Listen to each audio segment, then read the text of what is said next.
Utah politics.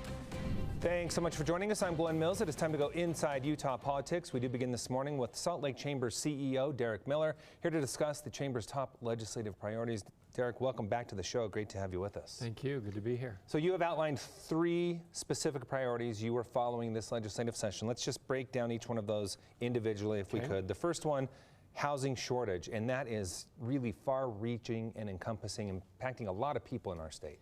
And not only impacting a lot of people, but it's something everyone's talking about. In fact, it's interesting to me, all 3 of these priorities that we're going to talk about are not just what we call water cooler topics, you know, things that you talk about at work, but they're really dinner table topics as well, things that you talk about at home. And everybody knows in Utah we've got a housing shortage. That's been happening over a long period of time, driving up prices.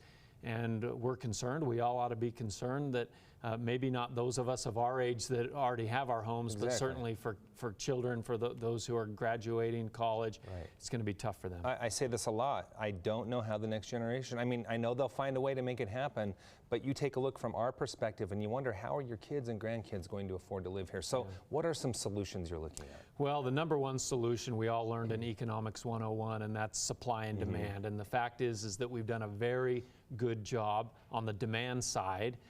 We know that over the last decade from the census that Utah was the fastest growing state in the country. We know we had the highest job growth rate in the country. So we're doing a lot to increase demand, but we weren't doing enough to increase supply.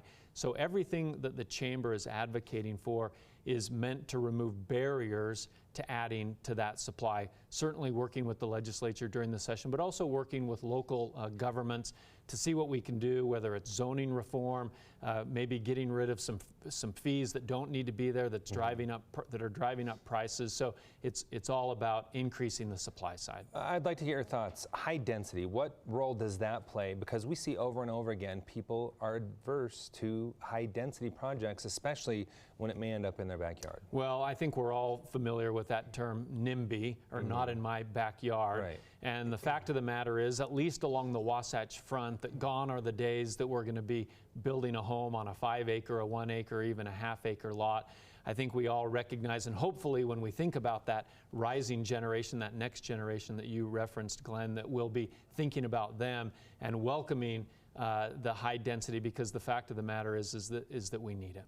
In addition, there's an element of this to homeless resources. What are you watching there? Well, of course, tied to housing affordability is homelessness, and the Chamber is a strong supporter for increasing what we're doing to provide homeless resources. But at the same time, we state emphatically that resources have to be matched with enforcement. That is important for the community at large, but it's also important for those people who are living on the streets because they're not living in sanitary or safe conditions. Be a little more specific about that, because it is a key component. What do you mean there? Well, let's say this. To the extent that someone is sleeping on the streets because there's not a bed available for them in a homeless center, that is a problem, which is why we want to see those homeless resources increased.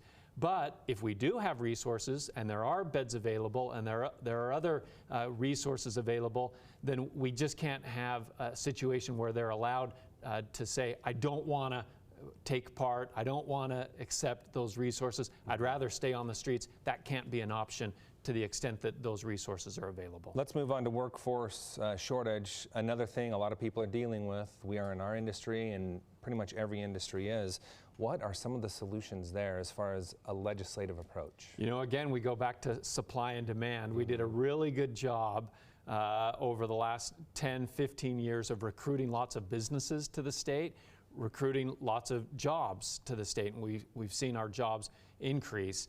But the fact is we do not have enough people in the workforce. We need more women in the workforce. We need more refugees, young men.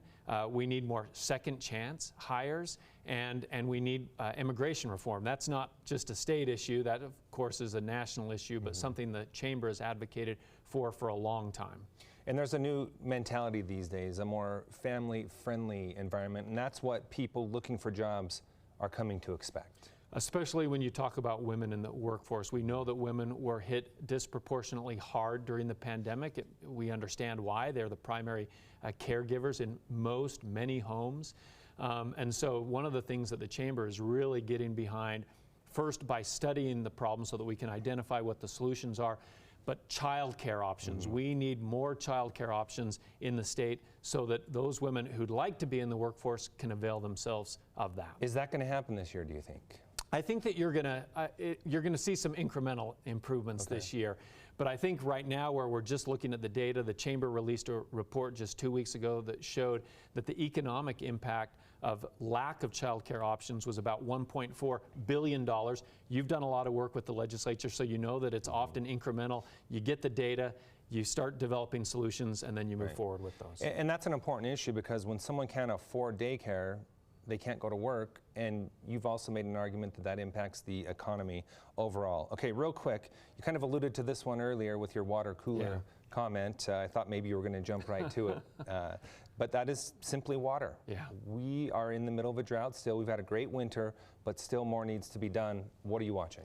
Well, we first of all commend our state leaders. I think that the legislature and the governor's office have made tremendous strides in focusing and getting the public's attention focused on this issue. And we talk a lot about the Great Salt Lake, but that's not the only issue that we need to think about when we're talking about water.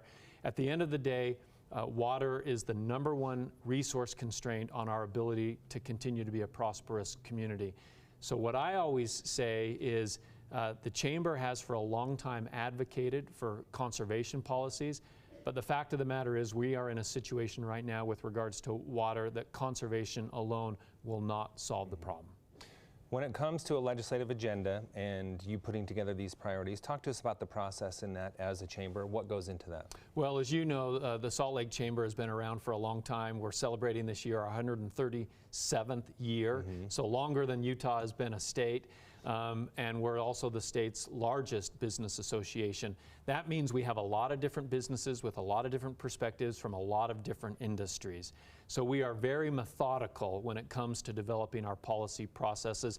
We have industry roundtables that meet together throughout the year, talk about what's important to their industry. We have a policy committee that brings all that information together, sort of, deconflicts anything if you've got one industry that says X but another industry that says Y. And then we ultimately bring it to our board, and we decide as a board what we're going to advocate for. And then the final product is what we were just talking about. When it comes to good policy, it can really have an impact on both the economy and community.